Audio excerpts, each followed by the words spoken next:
ಬೆಳಗಾವಿಯಲ್ಲಿ ಕನ್ನಡ ಮಾತನಾಡಿದ್ರು ಅನ್ನೋ ಕಾರಣಕ್ಕೆ ಕಂಡಕ್ಟರ್ ಮೇಲೆ ಮರಾಠಿ ಪುಂಡರು ಹಲ್ಲೆ ನಡೆಸಿ 3 ದಿನಗಳ ಕಳೆದು ಹೋಯಿತು. ಮೊದಲ ದಿನ ಘಟನೆ ನಡೆದ ಮೊದಲ ದಿನದಿಂದಲೂ ಕೂಡ ರಿಪಬ್ಲಿಕ್ ಕನ್ನಡ ಪ್ರಶ್ನೆ ಮಾಡ್ತಾ ಇತ್ತು. ಬೆಳಗಾವಿ ಭಾಗದ ಘಟಾನುಘಟಿ ನಾಯಕರು, ರಾಜಕೀಯ ಮುಖಂಡರು, ಸಚಿವರುಗಳು ಈ ವಿಚಾರದಲ್ಲಿ ಯಾಕೆ ಮೌನವಾಗಿದ್ದಾರೆ ಅಂತ ಹೇಳಿ ಕಡೆಗೂ ಮೌನ ಮುರಿದಿದ್ದಾರೆ ಸಚಿವೆ ಲಕ್ಷ್ಮೀ ಹೆಬ್ಬಾಳ್ಕರ್. 3 ದಿನಗಳ ಬಳಿಕ ಈ ಪ್ರಕರಣಕ್ಕೆ ರಿಯಾಕ್ಟ್ ಮಾಡಿದ್ದಾರೆ. ಕಂಡಕ್ಟರ್ ಮಹದೇವಪ್ಪ ಅವರ ಮೇಲಾದ ಹಲ್ಲೆಯನ್ನ ಖಂಡಿಸಿದ್ದಾರೆ. ಘಟನೆ ನಡೆದ 5 ನಿಮಿಷದಲ್ಲೇ ಕಂಡಕ್ಟರ್ಗೆ ಕರೆ ಮಾಡಿದ್ರಂತೆ. ತಪ್ಪಿತಸ್ಥರನ್ನ ತಕ್ಷಣವೇ ಅರೆಸ್ಟ್ ಮಾಡುವಂತೆ ಹೇಳಿದ್ರಂತೆ. ನನ್ನ ಕ್ಷೇತ್ರದಲ್ಲಿ ಭಾಷಾ ವಿವಾದ ಕಿತ್ತಾಕಿದ್ದೇವೆ, ಕಂಡಕ್ಟರ್ ಮೇಲೆ ಕೈ ಮಾಡಿದವರಿಗೆ ಶಿಕ್ಷೆ ಕೊಡಿಸ್ತೇನೆ. ಇನ್ನು ಪೋಕ್ಸೋ ಕೇಸ್ ತೆರವಿನ ಬಗ್ಗೆ ಕೂಡ ಗೃಹ ಸಚಿವರ ಜೊತೆಯಲ್ಲಿ ಮಾತನಾಡ್ತೇನೆ ಅಂತ ಹೇಳಿ ರಿಪಬ್ಲಿಕ್ ಕನ್ನಡಕ್ಕೆ ಸಚಿವೆ ಲಕ್ಷ್ಮೀ ಹೆಬ್ಬಾಳ್ಕರ್ ಹೇಳಿಕೆ ನೀಡಿದ್ದಾರೆ.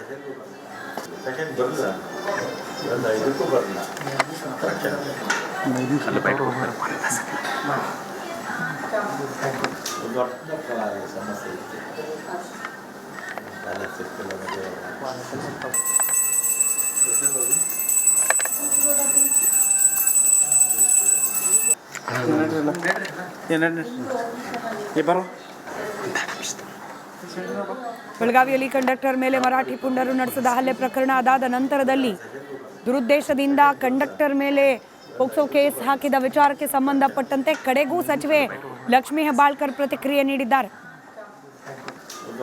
ಬೆಳಗಾವಿಯಲ್ಲಿ ಕಂಡಕ್ಟರ್ ಮೇಲೆ ಹಲ್ಲೆ ಪ್ರಕರಣಕ್ಕೆ ಸಂಬಂಧಿಸಿದಂತೆ ನಮ್ಮ ಜೊತೆಗೆ ಮಾತನಾಡೋದಕ್ಕೆ ಈಗ ಸಚಿವರಾದಂತಹ ಲಕ್ಷ್ಮೀ ಹೆಬ್ಬಾಳ್ಕರ್ ಇದ್ದಾರೆ. ಅವರನ್ನ ಕೂಡ ನಾನು ಮಾತಾಡ್ತೀನಿ. ಮೇಡಮ್, ಕಂಡಕ್ಟರ್ ಮೇಲೆ ಹಲ್ಲೆ ಆಗಿರುವಂತದ್ದು ಸಾಕಷ್ಟು ತಿರುವನ್ನ ಪಡೆದುಕೊಂಡಿದೆ, ಏನಿದೆ? ನಾನು ಈಗಾಗಲೇ ಹೇಳಿದ್ದೀನಿ, ತಮ್ಮ ಎದುರುಗಡೆನೆ ಹೇಳಿದ್ದೀನಿ, ಎಲ್ಲ ಮಾಧ್ಯಮದವರ ಎದುರುಗಡೆನೆ ಹೇಳಿದ್ದೀನಿ. ವಿಶೇಷವಾಗಿ ಇಲ್ಲಿ ನಾವು ಬಹಳಷ್ಟು ಭ್ರಾತೃತ್ವದ ಇದರಿಂದ ಇರ್ತೀವಿ. ಈ ರೀತಿ ಆಗಬಾರ್ದು. ಸರ್ಕಾರಿ ನೌಕರಸ್ಥರ ಮೇಲೆ ಈ ರೀತಿ ಹಲ್ಲೆ ಆಗಬಾರ್ದು. ಅಕ್ಷಮ ಅಪರಾಧ. ಯಾರವರು ನಮ್ಮ ಸೇವೆಯನ್ನು ಮಾಡ್ತಾರೆ. ಒಂದು ದಿನ ಕೂಡ ಅವರು ಸಂಡೇ ಅನ್ನೋದಿಲ್ಲ, ಒಂದು ದಿನ ಕೂಡ ಮಳೆ ಅನ್ನಲ್ಲ, ಚಳಿ ಅನ್ನಲ್ಲ. ಅಂಥವ್ರ ಮೇಲೆ ಈ ರೀತಿ ಹಲ್ಲೆ ಮಾಡಿದ್ದು ಅಕ್ಷಮ ಅಪರಾಧ ಅಂತ ಹೇಳಿಕೆ ಬಯಸ್ತೇನೆ. ಬೆಳಗಾವಿ ಗಡಿಯಲ್ಲಿ ಪದೇ ಪದೇ ಈ ರೀತಿಯಾದಂತಹ ಘಟನೆಗಳಾಗ್ತಿದೆ, ಆದ್ರೆ ಇಲ್ಲಿನ ರಾಜಕಾರಣಿಗಳು ಯಾರು ಮಾತನಾಡೋದಿಲ್ಲ ಅನ್ನೋ ಆರೋಪ ಇಲ್ಲ. ನೋಡಿ, 50 ವರ್ಷದ ಸುವರ್ಣ ಸಂಭ್ರಮದಲ್ಲಿ ನಾವಿದ್ದೀವಿ.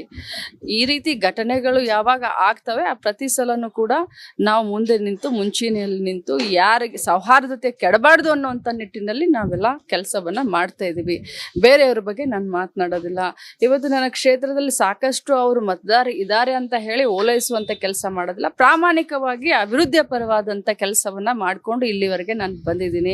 ಆದರೆ ಒಂದೇ ಒಂದು ಮಾತನ್ನ ಹೇಳಲಿಕ್ಕೆ ಬಯಸ್ತೇನೆ, ಈ ರೀತಿ ಹಲ್ಲೆ ಆಗಿರೋದನ್ನ ನಾನು ಅತ್ಯಂತ ಕಠಿಣ ಶಬ್ದದಿಂದ ಖಂಡಿಸ್ತೇನೆ. ಮೇಡಮ್, ಅಲ್ಲಿ 90 ಜನ ಇದ್ರು. 90 ಜನರ ಪೈಕಿ ಪೋಕ್ಸೋ ಕೇಸನ್ನ ಕೂಡ ನೋಡಿ, ನಾನು ಒಂದೇ ಮಾತನ್ನ ಹೇಳ್ತೀನಿ. ಆವತ್ತು ಘಟನೆ ನಡೆದಂತ ಅರ್ಧ ಗಂಟೆಯಲ್ಲಿ ಕಂಡಕ್ಟರ್ ಒಂದು ಆರೋಗ್ಯವನ್ನ ವಿಚಾರಿಸಿದ್ದೀನಿ.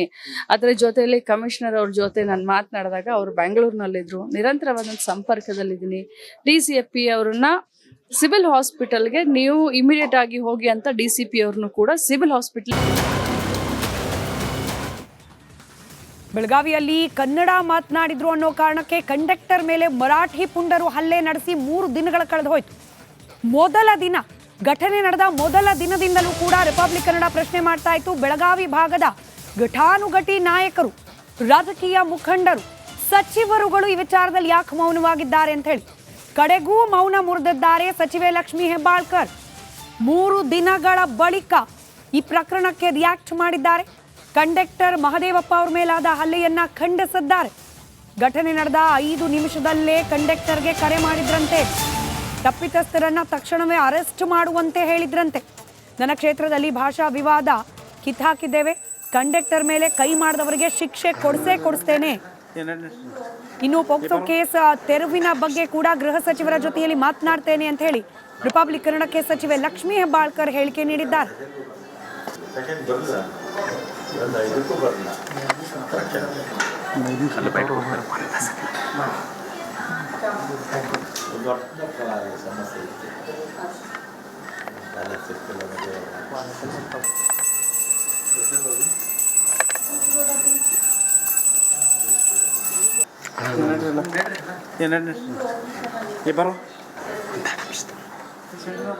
ಬೆಳಗಾವಿಯಲ್ಲಿ ಕಂಡಕ್ಟರ್ ಮೇಲೆ ಮರಾಠಿ ಪುಂಡರು ನಡೆಸಿದ ಹಲ್ಲೆ ಪ್ರಕರಣ ಅದಾದ ನಂತರದಲ್ಲಿ ದುರುದ್ದೇಶದಿಂದ ಕಂಡಕ್ಟರ್ ಮೇಲೆ ಪೋಕ್ಸೋ ಕೇಸ್ ಹಾಕಿದ ವಿಚಾರಕ್ಕೆ ಸಂಬಂಧಪಟ್ಟಂತೆ ಕಡೆಗೂ ಸಚಿವೆ ಲಕ್ಷ್ಮೀ ಹೆಬ್ಬಾಳ್ಕರ್ ಪ್ರತಿಕ್ರಿಯೆ ನೀಡಿದ್ದಾರೆ.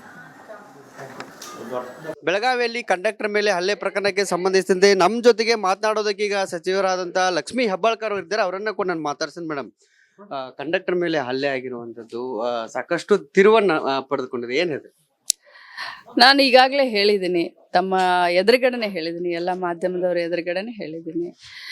ವಿಶೇಷವಾಗಿ ಇಲ್ಲಿ ನಾವು ಬಹಳಷ್ಟು ಭ್ರಾತೃತ್ವದ ಇದರಿಂದ ಇರ್ತೀವಿ. ಈ ರೀತಿ ಆಗಬಾರ್ದು, ಸರ್ಕಾರಿ ನೌಕರಸ್ಥರ ಮೇಲೆ ಈ ರೀತಿ ಹಲ್ಲೆ ಆಗಬಾರ್ದು, ಅಕ್ಷಮ ಅಪರಾಧ. ಯಾರವರು ನಮ್ಮ ಸೇವೆಯನ್ನು ಮಾಡ್ತಾರೆ, ಒಂದು ದಿನ ಕೂಡ ಅವರು ಸಂಡೇ ಅನ್ನೋದಿಲ್ಲ, ಒಂದು ದಿನ ಕೂಡ ಮಳೆ ಅನ್ನಲ್ಲ, ಚಳಿ ಅನ್ನಲ್ಲ, ಅಂಥವ್ರ ಮೇಲೆ ಈ ರೀತಿ ಹಲ್ಲೆ ಮಾಡಿದ್ದು ಅಕ್ಷಮ ಅಪರಾಧ ಅಂತ ಹೇಳಿಕೆ ಬಯಸ್ತೇನೆ. ಬೆಳಗಾವಿ ಗಡಿಯಲ್ಲಿ ಪದೇ ಪದೇ ಈ ರೀತಿಯಾದಂತ ಘಟನೆಗಳಾಗ್ತಿದೆ, ಆದ್ರೆ ಇಲ್ಲಿನ ರಾಜಕಾರಣಿಗಳು ಯಾರು ಮಾತನಾಡೋದಿಲ್ಲ ಅನ್ನೋ ಆರೋಪ ಇಲ್ಲ. ನೋಡಿ, 50 ವರ್ಷದ ಸುವರ್ಣ ಸಂಭ್ರಮದಲ್ಲಿ ನಾವಿದ್ದೀವಿ. ಈ ರೀತಿ ಘಟನೆಗಳು ಯಾವಾಗ ಆಗ್ತವೆ ಆ ಪ್ರತಿ ಸಲನೂ ಕೂಡ ನಾವು ಮುಂದೆ ನಿಂತು ಮುಂಚೂಣಿಯಲ್ಲಿ ನಿಂತು ಯಾರಿಗೆ ಸೌಹಾರ್ದತೆ ಕೆಡಬಾರ್ದು ಅನ್ನುವಂಥ ನಿಟ್ಟಿನಲ್ಲಿ ನಾವೆಲ್ಲ ಕೆಲಸವನ್ನ ಮಾಡ್ತಾ ಇದ್ದೀವಿ. ಬೇರೆಯವ್ರ ಬಗ್ಗೆ ನಾನು ಮಾತನಾಡೋದಿಲ್ಲ. ಇವತ್ತು ನನ್ನ ಕ್ಷೇತ್ರದಲ್ಲಿ ಸಾಕಷ್ಟು ಅವರು ಮತದಾರ ಇದ್ದಾರೆ ಅಂತ ಹೇಳಿ ಓಲೈಸುವಂತ ಕೆಲಸ ಮಾಡೋದಿಲ್ಲ. ಪ್ರಾಮಾಣಿಕವಾಗಿ ಅಭಿವೃದ್ಧಿ ಪರವಾದಂಥ ಕೆಲಸವನ್ನ ಮಾಡಿಕೊಂಡು ಇಲ್ಲಿವರೆಗೆ ನಾನು ಬಂದಿದ್ದೀನಿ. ಆದರೆ ಒಂದೇ ಒಂದು ಮಾತನ್ನ ಹೇಳಲಿಕ್ಕೆ ಬಯಸ್ತೇನೆ, ಈ ರೀತಿ ಹಲ್ಲೆ ಆಗಿರೋದನ್ನ ನಾನು ಅತ್ಯಂತ ಕಠಿಣ ಶಬ್ದದಿಂದ ಖಂಡಿಸ್ತೇನೆ. ಮೇಡಮ್, ಅಲ್ಲಿ 90 ಜನ ಇದ್ರು, 90 ಜನರ ಪೈಕಿ ಪೋಕ್ಸೋ ಕೇಸನ್ನ ಕೂಡ ನೋಡಿ, ನಾನು ಒಂದೇ ಮಾತನ್ನ ಹೇಳ್ತೀನಿ. ಆವತ್ತು ಘಟನೆ ನಡೆದಂತ ಅರ್ಧ ಗಂಟೆಯಲ್ಲಿ ಕಂಡಕ್ಟರ್ ಒಂದು ಆರೋಗ್ಯವನ್ನ ವಿಚಾರಿಸಿದ್ದೀನಿ. ಅದರ ಜೊತೆಯಲ್ಲಿ ಕಮಿಷನರ್ ಅವ್ರ ಜೊತೆ ನಾನು ಮಾತನಾಡಿದಾಗ ಅವರು ಬೆಂಗಳೂರಿನಲ್ಲಿದ್ರು, ನಿರಂತರವಾದ ಸಂಪರ್ಕದಲ್ಲಿದ್ದೀನಿ. DCFP ಅವರನ್ನ ಸಿವಿಲ್ ಹಾಸ್ಪಿಟಲ್ಗೆ ನೀವು ಇಮಿಡಿಯೇಟ್ ಆಗಿ ಹೋಗಿ ಅಂತ DCP ಅವ್ರನ್ನು ಕೂಡ ಸಿವಿಲ್ ಹಾಸ್ಪಿಟಲ್. ಬೆಳಗಾವಿಯಲ್ಲಿ ಕನ್ನಡ ಮಾತನಾಡಿದ್ರು ಅನ್ನೋ ಕಾರಣಕ್ಕೆ ಕಂಡಕ್ಟರ್ ಮೇಲೆ ಮರಾಠಿ ಪುಂಡರು ಹಲ್ಲೆ ನಡೆಸಿ 3 ದಿನಗಳ ಕಳೆದು ಹೋಯ್ತು. ಮೊದಲ ದಿನ ಘಟನೆ ನಡೆದ ಮೊದಲ ದಿನದಿಂದಲೂ ಕೂಡ ರಿಪಬ್ಲಿಕ್ ಕನ್ನಡ ಪ್ರಶ್ನೆ ಮಾಡ್ತಾ ಇತ್ತು. ಬೆಳಗಾವಿ ಭಾಗದ ಘಟಾನುಘಟಿ ನಾಯಕರು, ರಾಜಕೀಯ ಮುಖಂಡರು, ಸಚಿವರುಗಳು ಈ ವಿಚಾರದಲ್ಲಿ ಯಾಕೆ ಮೌನವಾಗಿದ್ದಾರೆ ಅಂತ ಹೇಳಿ ಕಡೆಗೂ ಮೌನ ಮುರಿದಿದ್ದಾರೆ ಸಚಿವೆ ಲಕ್ಷ್ಮೀ ಹೆಬ್ಬಾಳ್ಕರ್. 3 ದಿನಗಳ ಬಳಿಕ ಈ ಪ್ರಕರಣಕ್ಕೆ ರಿಯಾಕ್ಟ್ ಮಾಡಿದ್ದಾರೆ. ಕಂಡಕ್ಟರ್ ಮಹದೇವಪ್ಪ ಅವ್ರ ಮೇಲಾದ ಹಲ್ಲೆಯನ್ನ ಖಂಡಿಸಿದ್ದಾರೆ. ಘಟನೆ ನಡೆದ 5 ನಿಮಿಷದಲ್ಲೇ ಕಂಡಕ್ಟರ್ಗೆ ಕರೆ ಮಾಡಿದ್ರಂತೆ. ತಪ್ಪಿತಸ್ಥರನ್ನ ತಕ್ಷಣವೇ ಅರೆಸ್ಟ್ ಮಾಡುವಂತೆ ಹೇಳಿದ್ರಂತೆ. ನನ್ನ ಕ್ಷೇತ್ರದಲ್ಲಿ ಭಾಷಾ ವಿವಾದ ಕಿತ್ತಾಕಿದ್ದೇವೆ, ಕಂಡಕ್ಟರ್ ಮೇಲೆ ಕೈ ಮಾಡಿದವರಿಗೆ ಶಿಕ್ಷೆ ಕೊಡಿಸ್ತೇನೆ. ಇನ್ನು ಪೋಕ್ಸೋ ಕೇಸ್ ತೆರವಿನ ಬಗ್ಗೆ ಕೂಡ ಗೃಹ ಸಚಿವರ ಜೊತೆಯಲ್ಲಿ ಮಾತನಾಡ್ತೇನೆ ಅಂತ ಹೇಳಿ ರಿಪಬ್ಲಿಕ್ ಕನ್ನಡಕ್ಕೆ ಸಚಿವೆ ಲಕ್ಷ್ಮೀ ಹೆಬ್ಬಾಳ್ಕರ್ ಹೇಳಿಕೆ ನೀಡಿದ್ದಾರೆ.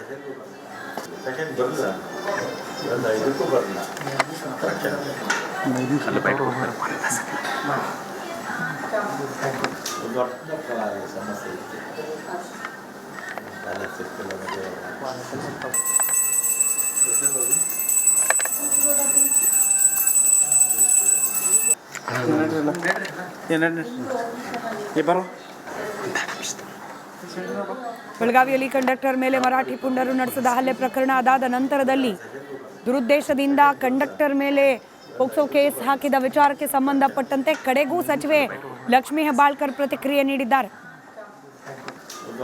ಬೆಳಗಾವಿಯಲ್ಲಿ ಕಂಡಕ್ಟರ್ ಮೇಲೆ ಹಲ್ಲೆ ಪ್ರಕರಣಕ್ಕೆ ಸಂಬಂಧಿಸಿದಂತೆ ನಮ್ಮ ಜೊತೆಗೆ ಮಾತನಾಡೋದಕ್ಕೆ ಈಗ ಸಚಿವರಾದಂತ ಲಕ್ಷ್ಮೀ ಹೆಬ್ಬಾಳ್ಕರ್ ಇದ್ದಾರೆ, ಅವರನ್ನ ಕೂಡ ನಾನು ಮಾತಾಡ್ತೀನಿ. ಮೇಡಮ್, ಕಂಡಕ್ಟರ್ ಮೇಲೆ ಹಲ್ಲೆ ಆಗಿರುವಂತದ್ದು ಸಾಕಷ್ಟು ತಿರುವನ್ನ ಪಡೆದುಕೊಂಡಿದೆ, ಏನಿದೆ? ನಾನು ಈಗಾಗಲೇ ಹೇಳಿದ್ದೀನಿ, ತಮ್ಮ ಎದುರುಗಡೆನೆ ಹೇಳಿದ್ದೀನಿ, ಎಲ್ಲ ಮಾಧ್ಯಮದವರ ಎದುರುಗಡೆನೆ ಹೇಳಿದ್ದೀನಿ. ವಿಶೇಷವಾಗಿ ಇಲ್ಲಿ ನಾವು ಬಹಳಷ್ಟು ಭ್ರಾತೃತ್ವದ ಇದರಿಂದ ಇರ್ತೀವಿ. ಈ ರೀತಿ ಆಗಬಾರ್ದು, ಸರ್ಕಾರಿ ನೌಕರಸ್ಥರ ಮೇಲೆ ಈ ರೀತಿ ಹಲ್ಲೆ ಆಗಬಾರ್ದು, ಅಕ್ಷಮ ಅಪರಾಧ. ಯಾರವರು ನಮ್ಮ ಸೇವೆಯನ್ನು ಮಾಡ್ತಾರೆ, ಒಂದು ದಿನ ಕೂಡ ಅವರು ಸಂಡೇ ಅನ್ನೋದಿಲ್ಲ, ಒಂದು ದಿನ ಕೂಡ ಮಳೆ ಅನ್ನಲ್ಲ, ಚಳಿ ಅನ್ನಲ್ಲ, ಅಂಥವ್ರ ಮೇಲೆ ಈ ರೀತಿ ಹಲ್ಲೆ ಮಾಡಿದ್ದು ಅಕ್ಷಮ ಅಪರಾಧ ಅಂತ ಹೇಳಿಕೆ ಬಯಸ್ತೇನೆ. ಬೆಳಗಾವಿ ಗಡಿಯಲ್ಲಿ ಪದೇ ಪದೇ ಈ ರೀತಿಯಾದಂತ ಘಟನೆಗಳಾಗ್ತಿದೆ, ಆದ್ರೆ ಇಲ್ಲಿನ ರಾಜಕಾರಣಿಗಳು ಯಾರು ಮಾತನಾಡೋದಿಲ್ಲ ಅನ್ನೋ ಆರೋಪ ಇಲ್ಲ. ನೋಡಿ, 50 ವರ್ಷದ ಸುವರ್ಣ ಸಂಭ್ರಮದಲ್ಲಿ ನಾವಿದ್ದೀವಿ. ಈ ರೀತಿ ಘಟನೆಗಳು ಯಾವಾಗ ಆಗ್ತವೆ ಆ ಪ್ರತಿ ಸಲನೂ ಕೂಡ ನಾವು ಮುಂದೆ ನಿಂತು ಮುಂಚೂಣಿಯಲ್ಲಿ ನಿಂತು ಯಾರಿಗೆ ಸೌಹಾರ್ದತೆ ಕೆಡಬಾರ್ದು ಅನ್ನುವಂಥ ನಿಟ್ಟಿನಲ್ಲಿ ನಾವೆಲ್ಲ ಕೆಲಸವನ್ನ ಮಾಡ್ತಾ ಇದ್ದೀವಿ. ಬೇರೆಯವ್ರ ಬಗ್ಗೆ ನಾನು ಮಾತನಾಡೋದಿಲ್ಲ. ಇವತ್ತು ನನ್ನ ಕ್ಷೇತ್ರದಲ್ಲಿ ಸಾಕಷ್ಟು ಅವರು ಮತದಾರ ಇದ್ದಾರೆ ಅಂತ ಹೇಳಿ ಓಲೈಸುವಂತ ಕೆಲಸ ಮಾಡೋದಿಲ್ಲ. ಪ್ರಾಮಾಣಿಕವಾಗಿ ಅಭಿವೃದ್ಧಿ ಪರವಾದಂಥ ಕೆಲಸವನ್ನ ಮಾಡಿಕೊಂಡು ಇಲ್ಲಿವರೆಗೆ ನಾನು ಬಂದಿದ್ದೀನಿ. ಆದರೆ ಒಂದೇ ಒಂದು ಮಾತನ್ನ ಹೇಳಲಿಕ್ಕೆ ಬಯಸ್ತೇನೆ, ಈ ರೀತಿ ಹಲ್ಲೆ ಆಗಿರೋದನ್ನ ನಾನು ಅತ್ಯಂತ ಕಠಿಣ ಶಬ್ದದಿಂದ ಖಂಡಿಸ್ತೇನೆ. ಮೇಡಮ್ ಅಲ್ಲಿ 90 ಜನ ಇದ್ರು, 90 ಜನರ ಪೈಕಿ ಪೋಕ್ಸೋ ಕೇಸನ್ನ ಕೂಡ ನೋಡಿ, ನಾನು ಒಂದೇ ಮಾತನ್ನ ಹೇಳ್ತೀನಿ. ಆವತ್ತು ಘಟನೆ ನಡೆದಂತ ಅರ್ಧ ಗಂಟೆಯಲ್ಲಿ ಕಂಡಕ್ಟರ್ ಒಂದು ಆರೋಗ್ಯವನ್ನ ವಿಚಾರಿಸಿದ್ದೀನಿ. ಅದರ ಜೊತೆಯಲ್ಲಿ ಕಮಿಷನರ್ ಅವ್ರ ಜೊತೆ ನಾನು ಮಾತನಾಡಿದಾಗ ಅವರು ಬೆಂಗಳೂರಿನಲ್ಲಿದ್ರು, ನಿರಂತರವಾದಂಥ ಸಂಪರ್ಕದಲ್ಲಿದ್ದೀನಿ. DCFP ಅವ್ರನ್ನ ಸಿವಿಲ್ ಹಾಸ್ಪಿಟಲ್ಗೆ ನೀವು ಇಮಿಡಿಯೇಟ್ ಆಗಿ ಹೋಗಿ ಅಂತ DCP ಅವ್ರನ್ನು ಕೂಡ ಸಿವಿಲ್ ಹಾಸ್ಪಿಟಲ್